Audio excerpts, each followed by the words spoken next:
Good morning, everyone, and welcome to the Developer Chat, Developer Hangout. We call it Developer Hangout now, Tony? I thought it was Developer Chat. I don't. Welcome. Has it ever been called the Developer Chat?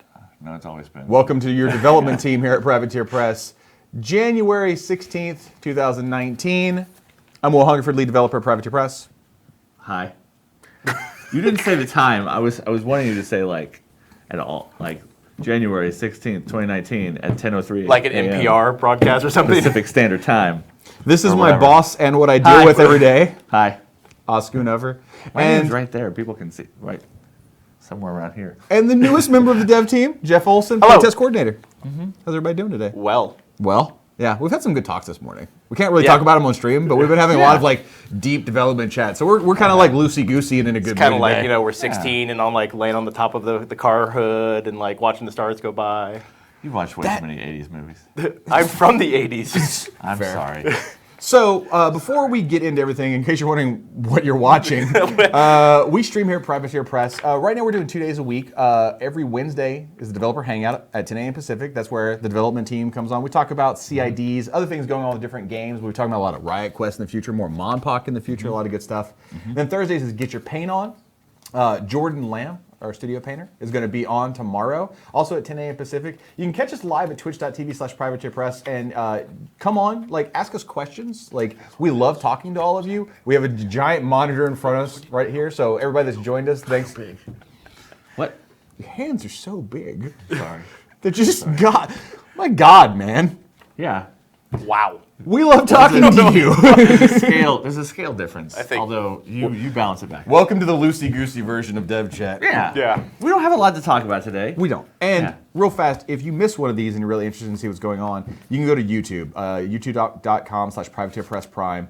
All of our videos are put up there. Also live streams we do at conventions and stuff, which I'll talk about some of those coming up soon. But you can go catch War Machine Weekend, Gen Con, Lock and Load, when we've done them. We don't do every single show, but the ones we've got over there. You can watch really great battle reports.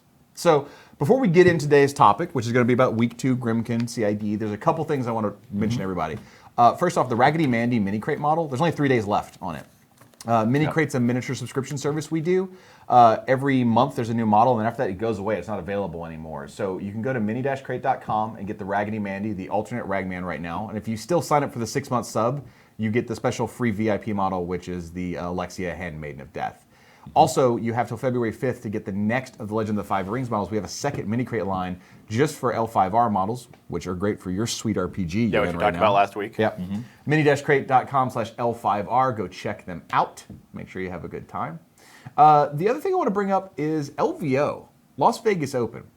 Las Vegas Open is right around the corner. And I love that show. I didn't get to go last year because I was at another show, but this year I'm getting to go. February 8th through 10th. Myself, Jordan, and others are going to be hanging out there. I'm figuring out what army I'm going to bring. I'm thinking Cephalix. And we're just going to be... We'll talk about that. Yeah. Come up with something cool. I'll probably do a Siphon list. You see so much Exelon. I want to bring some Siphon. Siphon's actually legitimately one of my favorite models. Okay. Yeah, he's also just really good. Yeah. So anyway, LVO... February 8th through 10th. If you've never been, it's an amazing show. Just nonstop wargaming, ton of things going on. There's some amazing Privateer Press events. I believe there's going to be a spell draft. There's Iron Gauntlet qualifier. We'll be there vending as well. So come by, hang out, come talk to us. See a question in chat from Jared right now. When does registration open for Lock and Load 2019? They have not announced those dates just yet. I believe that information will be coming soon. So keep it out. Matthew Bunting asks, who is my favorite ATC team and why is it Snooty's chosen? It's the team that Will Pagani's on because he's my boy and I love him. And Peter Liphart says, LVO is going to have some sick custom zones. Peter's part of the organizers at LVO, so I look forward to seeing those. Before we jump in, there's one other major thing that just happened 2 days ago. Went live. The Art of Privateer Press Kickstarter started. Yep. This is something that we've been wanting to do for a really long time. If you haven't seen it, you can go to Kickstarter and look up The Art of Privateer Press. We are looking to put out a huge, sweet coffee table art book. There's been so much art that have come out, not just for War Machine Hordes, Level 7, ton of art for Monster Apocalypse, I don't know if there's any Bodger's art in that book or not. Do you know off the top of your head? I haven't seen any on the Kickstarter ads yet, but maybe. Yeah. So you can go check out the Kickstarter. You can get the book. You can get digital copies. And also, there's a model you can get in the Kickstarter, James. She's one of the first Riot Quest models. Riot Quest models is its own separate game, completely unique from War Machine and Hordes, and they'll have their own rules. They play very differently than anything you've ever seen in War Machine and Hordes. There'll be more information coming up about Riot Quest in the future. But the cool thing about Riot Quest, in addition to it being a fun game, every Riot Quest model, we're also going to make War Machine and Hordes rules for them so you can play them in War Machine and Hordes. And the rules for James are up available on the Kickstarter right now. Yep. So we just got raided by Miniatures Den. What's up, Miniatures Den? How's it going? Thank you for raiding. And real quick, I want to address a question from the Twitch chat, which Yep. was if painting things are going to be happening at LVO. And you mentioned it briefly, but I wanted to just kind of reiterate that yes, studio painter Jordan Lamb will be at LVO. I don't know what he's going to be doing, but I'm sure he'll be doing something painting related. I assume he'll be painting. God, and He- before we go into he could play some games too, but yeah, he'll probably be painting. He's got his sweet Crucible Guard army. Yeah. Before we jump into the rules, I just one more time, like, I love going to conventions, and some of my favorite conventions. I love Adepticon so much, LVO, Gen Con, Lock and Load. And one of the cool things to do at like Las Vegas Open, if you've ever done, is just literally walk around the hall and look at people's miniatures, right? Like, there's so many amazing paint jobs, and having studio painters like Jordan Lamb there, hanging out and painting, and just talking about techniques. Like, if you've ever, like, it doesn't matter how rudimentary you think something is, you're like, I need to get better at dry brushing. Jordan can help you out. Or you want to go like next level and be like, I want to learn how to two-brush blend and like get really deep into that. Jordan can help you. So like, the games are great and the vending hall is awesome and getting to buy all kinds. I always go like accessory hunting, but like literally just walking around and looking at all the time and effort and love people put into their miniatures is an amazing part. So come see us at LVO. Come hang out with Jordan. He'll teach you how to love your miniatures as much as he does. I literally just ordered an entire Monpok army because of the Yasheth he painted for The studio? Yeah, the studio Yasheth. Nice. And I had already ordered some pterosaurs because I love the models, and I'm going to give those to my wife. But after I saw him have the painted Yasheth, I was like, never mind. I want that because it looks really, really good. Okay, cool. It's so true. I know. I was agreeing.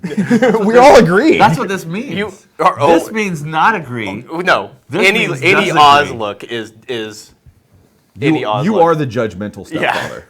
Hey, Like, that's just true. You guys need it sometimes. right. Not you guys. These people. Let's jump into some rules, shall we? So it is developer chat. We're clearly going to talk about rules of the game. We're going to talk about things going on right now. The Grymkin CID is going on, where we introduced 5 brand new models for the Grymkin. The community has been publicly playtesting them. We've been getting everybody's feedback. We've made some changes. Today we're going to talk about the changes and why we made them. Jeff, you're our playtest coordinator, and you're one of the lead like CID guys that like looks through all the information and sort of collates it and then brings it to us as a team to discuss. So why don't you tell us what you've been seeing and some of the changes we made? Yeah, so we made a couple changes. You can find those at our CID forums. You can download the PDF at cid.privateerpress.com. We're going to kind of address some of the changes. I'm going to grab one of them right now and sort of talk about it and why we went ahead and did that. That's the Malady Man, who, our monkey friend. Why is that the I symbol keep for telling monkey you. friend? Well, this he's is not like monkey. this. He's definitely doing, the monkey is definitely. Yeah. Yeah, but not Yeah. this. Yeah. Listen, I only have so much space to operate here. Tell us about the Malady Man. So the Malady Man, we ended up reducing the monkey's defense from 15 to 14. Yeah. This was just sort of a negative play experience we were trying to address. The monkey was natively high at 15. He has his monkey bite, which means whenever you're swinging on him, he's basically 17. Yeah. We just wanted to tone him down a little bit because we really like the monkey and we really love what he did, and we just thought that at 15 he was a little over the top. Yeah. Yep. And then the other change we made to the Malady Man, and this was just sort of like a, oh yeah, this just makes sense, is we added it as a free option in the Bump in the Night theme force. Yeah. It's totally in line with other common free theme options. It is really kind of like this weird hybridy support piece / crazy monkey. So it kind of fits the bill of what we're looking for when we're kind of addressing free options for theme forces. And it's right there in that like point scale of things. You know, we're usually vaguely trying to keep things in that like that 4 to 6 point kind of free point range for models. So it just kind of fit perfectly. And we said, this is a great little support piece. It does a lot of cool things.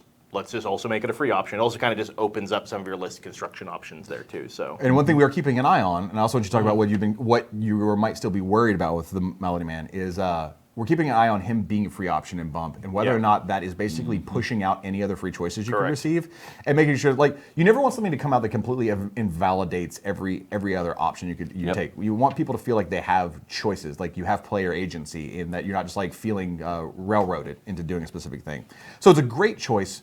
But is it the only choice? And we have to be very careful with that. Is there anything else on him, though, past the changes with the defense, like in terms of his package and what he does? So we're really happy with Desperate Pace. I think in general the community as well is as well also very happy with Desperate Pace. The other big thing that we definitely want to keep an eye on is Cradle Song, which is the aura he can project to make models stationary. Please keep an eye on it and make sure that it's not too oppressive or, honestly, try to abuse it. Yeah, like just try and exploit it the worst you possibly can, and we've tried to do as much damage with it as we can internally. Oh, I'm sorry. I was cutting you off. Finish what you were saying, and then I had one other thing to add. But I was saying, like, one thing is like when you do this testing, go as hard as you can. Stress test. Try and create situations and see what you can come up with, and let us know if there's a problem you found that in the many hours of internal playtesting we've had, maybe we didn't see. And there was one other change to the Malady Man that I forgot about, which is we added Pathfinder to the monkey. And this is kind of to help compensate a little bit for the loss of defense, because one of the problems that both myself and some other people in the CID forums were having is you might post the monkey behind a wall, or people might be in rough terrain, and it would be difficult to countercharge and execute those countercharges and put him where you want to. This just gives him a little bit more flexibility on where he goes on the table. It makes sense because he's already like flipping out over models with his acrobatics. It makes sense that he can navigate. I like you said flipping out over models, not flipping with acrobatics, flipping out over models. A little bit of column A, a little bit of column B. Yeah. There's a question in chat real fast I want to hit out. Cooneyman says, when will be the end of this CID? January 23rd, that is next Wednesday. You have until next Wednesday. 1 week. Yeah, you have 1 week. Which means it's very important now to get your battle reports in and everything. And then Yeah. what will be the next possible CID? Stay tuned to the end of this show. Yeah, we'll probably possibly chat about that. Yeah. If you're lucky. Just a little bit. Yeah. So yeah, again, please like check the Malady Man. Is he pushing out every other free choice you could take in bump? Do you still feel like you get to use the monkey like with countercharging? Would the Pathfinder help you put the monkey places? Is the Def 14 still too oppressive, or is it just right? Those are the kind of things we're looking for. And again, like Hungerford said, we have 1 week left on this CID. Next Wednesday is where we're going to close the CID. Please get your battle reports in. Those are hugely helpful. Please use the feedback form. Those are like the two of the big metrics we use to kind of grade community feedback on the CID models. We obviously, respond and read and interact with the community on like the theory and list buildings and the battle report forums, but we generally weight the actual battle report content themselves. Way more. And the feedback form are the two big metrics, because what we found is in the feedback form, people tend to be a lot less shy about what they're trying to say based on audience. Nobody the only sees people that who sees that is us. So people tend to give a little bit more earnest answers than maybe what they're comfortable saying to the community at large, and that helps us kind of filter some of the static. Yeah. Let's move on to one chunky. Hi, Will Pagani. One chunky boy. Oh, hey, Will He Pagani. only said hi to me. No, he only says hi to Oz. He didn't say hi to you. He doesn't say hi to either one of us. And I was ignoring him because it's funny. Let's move on to the chunky boy, You root. the piggyback officer. I would like to point out that the CID forums filtered Chunky when I tried to do that in the update. I had to you change can't. him to something else. You can't say chunky. Apparently not. The officer got a pretty small change. Yes. He went down a point. Jeff, do you want to talk a little bit about the sort of the mentality we Yeah, had? so a couple of the concerns we were seeing with the piggyback officer is and this is kind of what you said with the Malady Man, is he was sort of becoming a default required free option. And people were basically playing piggybacks, testing them, and the only free models they were taking was 1 or 2 piggyback officers, depending on the number of piggybacks they're taking. Yep. This option, or dropping him by a point, 1, makes the unit a little bit cheaper to put in your army, which is always a good thing. And also makes him like, well, depending on how your list construction math kind of works out to maximize your free points, you might still take a free one because this is how things kind of work out. But he's not necessarily going to be the thing you're always taking. And this kind of opens up the option of taking a free model, a high impact model like a Lord Longfellow, and then a Malady Man, and then a piggyback officer and opens up those choices and those options in the list building. It also, like and I mentioned, just makes the unit a little bit cheaper, makes them a little more attractive to put on the table. I'm gonna answer that question. Go for it. Striker 911. Yep. What in the CID do you feel like you haven't seen enough feedback on? And it's about the piggybacks. Now, there's two kinds of feedback, like we talked about. Yeah. There's battle reports and there's theory and list building. We've seen lots of theory and list building about the value of the piggybacks and including them in armies and choices and that kind of stuff. But we haven't seen as many battle reports where people have tried them. Yeah. And that's the thing, like Jeff said, that we weigh most of our changes on. So if a bunch of people in theory and list building are saying, I don't see why the piggybacks are worth it, or this guy doesn't change them enough, or whatever, but there's nothing in the battle reports that proves that that is correct, then we're not going to take that theory and list building feedback as proof.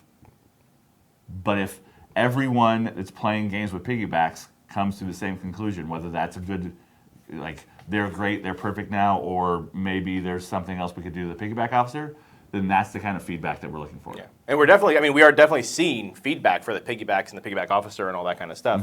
But we're seeing a disproportionate amount of people just kind of armchair designing in the theory and list building as opposed to truly showing it via a bunch of high quality battle reports. Crate98 asks, when will Baron Tunglick be a partisan minion? Never. He said Grumpy Toad. We don't even have that model. We don't have a Grumpy Toad. No, but he will never be a partisan minion. Yeah, he is not a croak. As for the piggyback officer, in my experiences and having read a lot of what's going on, overall, I'm going to say, in terms of what he does and even for his point cost, very happy with him. And if you have a differing opinion, definitely get your games in now, because defensive formation and bulldoze on the defensive formation is huge. Yeah. Bulldoze is very strong. And then the retaliatory strike is nice when it comes up. It is like an icing on the cake kind of thing. Yeah. It doesn't have to always work. Correct. But when it works and you get that extra couple of points of damage on something, that's a little bit of gravy. Yeah. So definitely interested to see what other people think, and if they still feel like they're going to play bump, and if they're going to run a unit of piggybacks, and if not, why? And show us your battle reports. Let us know what you think. Because honestly, like I said, right now, in terms of this model, the officer, as he is, very happy with him, and from what we've seen. And it certainly doesn't mean he's not, like, again, just playtest, please use the feedback form. Oh yeah, I'm not saying we're not saying like he's perfect locked. We're not going to make any other changes. Ship it. No. Yeah, we're not shipping it. Yeah. Now you have 1 week to change everyone's minds. Yeah, and Dragon Pup, the bulldoze once thing is a real change that's happening to everything. And I think that will be coming in this whenever we drop the Steelhead or the Cornucopia dynamic update. I can't remember which one. Sometime. Yeah. We did have a question about the Cornucopia dynamic update and the timing, and like I always say, we don't ever promise when something's going to happen. Yes. But it is soon, because we do try and get it out in the 2 months or so after a CID closes. So it'll be pretty soon. But the fine points of everything happening at a specific time, never any promises. Aldorti's asking, do we see additional models like the officer as so mandatory that he raises the entire point cost of the unit as a whole? No.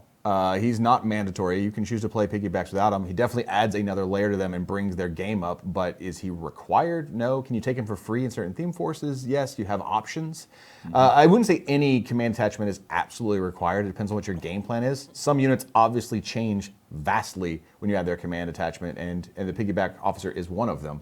But mandatory is a really strong word. And I'm very careful about saying it's mandatory, because if it's mandatory, then it would just be the unit. And I think it is a strong, viable option that you're probably going to reach for most times, but you're not going to have to every time.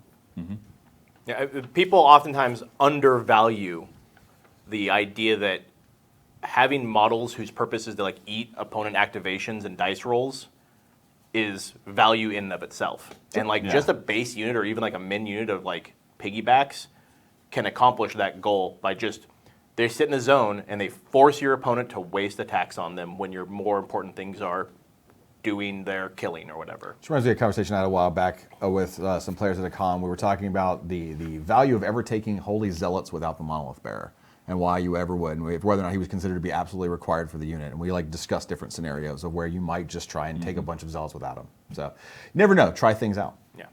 The other change we had, relatively minor one, was the Nayslayer Warhorse. Went down in command by 1. The command of the base unit's 7. His command was 9, but he's on a large base versus a small base, and it was just giving a little bit more coverage on that command than we wanted to, especially in a faction that has the Twilight Sisters and can bring Nayslayers back. We wanted to rein it in slightly, not a ton. So this was a very minor change. Overall, feedback on him has been positive. I saw some discussions about playing with fire and people saying they weren't necessarily okay with it, and then immediately that was responded to by a lot of people saying that they loved playing with fire. The Grievous Wounds and the parry abilities both seem to be getting a lot of value. The one where they have Flame Burst is definitely more situational. It's for when you have no choice but to go into light infantry. But in the battle reports where people have had those opportunities, that was a very welcome option, and people are having go with it. And that's we gave them that in case you are facing some unit that's just in the way and you have no other tools to deal with it. Yeah. Those few piggybacks can potentially knock out all 10 of those models or whatever. I do think it'll be the least used of the 3 abilities, and I think that's true. That's okay. Well, it's true of anything. If you ever give something 3 options and they only pick 2 one, options. or 2 options, there's always going to be one that's used some percentage left. It's never going to be perfectly equal. And it's okay for that one to be used a little bit less because it is more situational. But in those situations, it's quite good. Yeah, I think what's been interesting in watching the feedback for the Nayslayer Warhorse is that, in general, people seem very happy with this model. And what they like about it is the fact that there are some people who are like, play with fire, I'm not gonna use this. And the other people said, actually, I've used it, or I really like this for X and Y reasons. Yeah. I think it's a good example of a model that has 3 wildly different things it can do, and there will be some people who just don't care about some of them, and there'll be people who really care about that option, for example. Yeah, So. and having an option when you need it is the most important part of any kind of toolbox like that. Because we could take it away because, it only comes up 1 in every 50 games.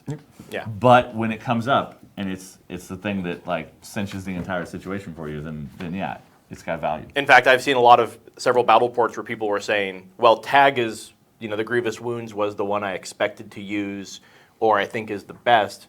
I end up using it the least because my opponent didn't have tough models, or they didn't have a healing elements, or whatever. Grievous Wounds is a very high impact passive ability in the game that a lot of people heavily value. And so people were posting battle reports and they were saying, oh, well, I was playing into this or doing that, and I was really expecting to use tag, and the situation actually never came up. Yep. And if the situation did come up, man, I'm glad I would have it. Yeah. But I actually didn't get a chance to use it, and I really expected this to be the one that made the unit, this attachment, do what it does. Yep. All right, so before we go into some questions from all of you live on Twitch, a couple things. Let's first off, what's the #1 thing you're watching for the rest of the week? And go ahead and start getting your questions in if you have anything you want to ask. So again, I just want to keep pushing on the community, like, please get us your battle reports. Please use the feedback form. Like, please use those tools because we want to hear from you. I've seen a lot of people say things like, oh, I wasn't as familiar with the models, so I wasn't really comfortable posting a battle report. And it's like, no, please still post that battle report, because then you can post a battle report a few days later when you get another game in with your buddy and say, okay, well, this was my impression from that first game where I didn't really understand Baron Tunglick or whatever. Yeah. And so I didn't really feel like I could give valuable feedback on them. Now I've got another game in, and my opinion is the same or has changed for X and Y reasons, things like that. And feel free to mention it's your first game with the models. Yeah. Or, you're trying an army build you've never played before, or, Yeah.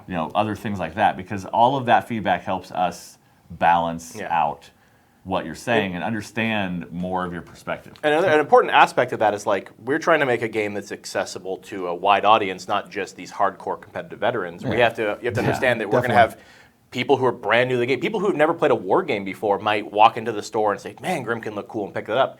And if you are a veteran Grymkin player and you pick up Baron Tunglick and you go, oh, this guy is just so complicated, like, that's important feedback, because we have to weigh that against the fact that maybe a new player, for example, might look at this model and just be overwhelmed, as an example. So Baron Tunglick, to answer your question, is definitely something I want to keep an eye on. I saw a cool battle report that was just posted where a person took Baron Tunglick and Heretic into like an Iona Ravagers and stuff list. And this was a good example of like parlay, like being parlay, because the Heretic is kind of like, bop, you're dead, bop, you're dead. And they couldn't do anything back to And then him. he's like, and then Baron Tunglick just parlays, bop, you're dead too. Yeah. So again, parlay, like, there's been people who are like, I don't think parlay does anything. And the people who go, parlay might be a problem. So like Yeah. keep an eye on that for sure. Oz, what is the thing you're keeping an eye on the most in the CID right now? We haven't brought it back up yet. We talked about it right before we went on the air. The Grave Ghoul is getting a lot of mixed reviews of this thing is ridiculously powerful. It might be breaking everything, or I don't even know how to use it. Like it doesn't do anything. His doesn't blah, function blah, because his ranges are different and all sorts of stuff. So please, the best way to understand a model is to play games with it. Yeah. Like you could stare at the rules for days and days and days and imagine all the situations, but putting it on the table and going through the motions, literally by playing a game with it, is where you get those understandings and those pieces of feedback that we need. If you play 10 games with him, and as you learn how he works, suddenly you're winning constantly because all those rerolls you get, and you feel that that's a problem, then that's what we want to hear. Yeah. And that is also my end. That question came up from Striker 911. How do we feel about the Baron and the Grave Ghoul since they didn't receive any changes? And I think that we just kind of answered that with what we were saying. Mine is also the Grave Ghoul, keeping a very close eye on the ability to dig in and all the rerolls that people can do. No changes doesn't mean that we're 100% fine with it. It means we're looking at a lot of data on it, and right now there were no changes to make. It may go through as you see it, but we're keeping a very close eye on them at the time. So, before we wrap things up and talk about what the next CID might be, I do want to give everyone a quick report on something. Winter Rampage is going on right now for the entire month of January. You can obviously play it at your store anytime you want. The rules will be available and the kits will be available. But the month of January is where players can report whether they won for the side of Lael or for the side of keeping Lael occupied, whether you're liberating Lael or invading Lael.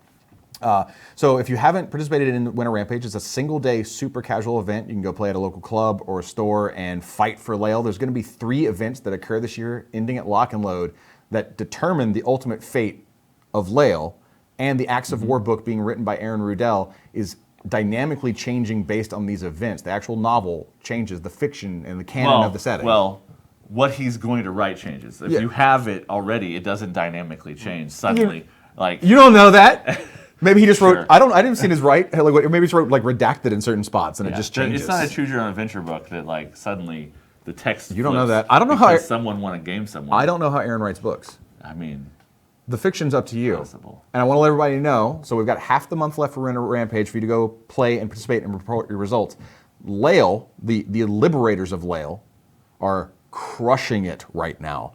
Khador is not doing well. Anyone on the Imperial side are for keeping Khador occupying Lael for whatever reasons. They're not holding on. So if you are for the Resistance, you might have some things to share. Now that might change. We still have half the month left to see what people report. But right now, Lael might be going back to the original occupants. We'll see. We'll see. So shall we mention what the next CID probably is? So I want to address this. I try to address this every single time we make a video. There was a question in here, someone saying, please tell me there's going to be another Crucible model before 2020. Production realities determine release schedules, which determines what we do, right? We have thousands and thousands of models that we're working on in any kind of state. Like there's 1,500 models kind of in the game right now, and sometimes more that are being worked on in certain ways. We're so serious right now. I'm super serious. And we say, like, we're going to put 5 more models in Grymkin. Yeah. For example. Like, we said that, like, a year ago. And then all that stuff happens, concept art, development work, sculpting. But then something weird can happen. Often does. Things can change around. So, I'm not going to say positively or negatively or even kind of hint, but anything literally is possible, but you can't ask a question like, will we get one model for one particular faction in the next year and a half? Because the answer to that is probably maybe. Yeah. It's a possibility. Because there's models that we've had rules for an incredibly long time that have been around, and like we've play tested them years ago, single solos and things that came out that people are going to see that we're like, oh, that's finally coming out. So you never really know. Well, and like there's classic stories like the Colossals were tested in Mark 1. Yeah. Like those kind of things happen. So we're about to start a CID. Yep. The next one, soonish, no promises. But not like 6 months from now, like soonish. Next I month. think we learned our lesson from last year where we announced like a year. I announced Yeah. like 6 or 7 coming up, and then we moved them around. We're hoping for next month. But on that list from my insider, from however long ago it was, we're doing one of those that people have been asking for. They can just go figure that out. I mean, we are a privateer press. We do like pirates. I love rum. And monkey bites. And monkey bites. So, we're doing a privateer Kickstarter. I mean, not Kickstarter. CID. We're running a Kickstarter. Yeah. My brain was trying to sort out those words. We're doing a privateer CID after this one. That's the next one in order. That is the next one in The order. current plan. Please, disclaimer. We're not doing a Kickstarter for it. If something goes wrong, Yeah. we will let you know as soon as that happens, and we would apologize. Well, and that's why we're not promising a start date, because the start dates are also usually determined by production release schedules and that kind of stuff. So, I mean, it could be any time in the next short amount of time. Yep. But it's not going to be like, 9 months from now. Unless suddenly something happens and those models get shifted way late. But that's just the way it is. Yeah, we'll let you know. So cool. So reminder, everyone, come join us tomorrow with Jordan Lamb for Get Your Pan On at 10 a.m. Pacific. Tony, I will be there. Jeff's going to talk to him about Baron Tunnelet, because that's what they're... I'm going to be on there as well. I think we're actually going to spend the entire time talking about this Japan trip we're planning together. Sure, whatever. Tony, will you be there? I'll be there. Yeah. Tony, video producer. Tony I'm the Konachek, only video producer. person in the room right now that won't be there tomorrow? Seems like it. That's fine. I don't want to be. Seems like That's it. okay. Also, don't forget, everybody, the mini crate, the Raggedy Mandy. If you join us late, I just want to remind you, you've got 3 days left to go to mini-crate.com and to get your Raggedy Mandy if you want that alternate Ragman. It's a super sweet looking miniature. You have till February 5th if you're into the L5R line to get the most recent miniature of that. And I think we got 1 week left right now for this CID. So if you want to get your battle reports in, you have till next Wednesday. CID.privateerpress.com. Your southern accent, like sneaking in. Yeah, Privateer Press. on this, I've been trying to be very active on the CID forums. You can find me with my corgi picture. Like, please message me if you have questions. Get your reports in. Use the feedback form. Let's go. Sean Stir 3000 asked, "What's the next CID?" You're gonna have to go back and watch the video. Pirates. We had we just discussed that ad nauseum. And I also saw a question. People were asking about my Minoth cup. This actually is not some prelude to things coming. I literally just have a coughing affliction, and I try to not cough into the mic, so I have water in here. It's just a random. Yeah. So sorry, there's no tinfoil hattery. I'm literally just don't want to cough into your earphones. Yep. So that's going to be it for everybody. We will see. Well, some of us will see tomorrow. Oz. I guess you'll be doing. Oh, yes, you'll be doing work. I'll be working. We'll see you next week. And hey, if you're going to LVO, come say hi. Jordan and I'll be there. We'll talk to you later. Goodbye, everybody. And go, Bye. Go to Kickstarter and look at our art book. Oh yeah, Kickstarter. Art book is dope. And our first Riot Quest model. And James is a sweet model. I'm super excited for her. I was even talking to Jordan about the model.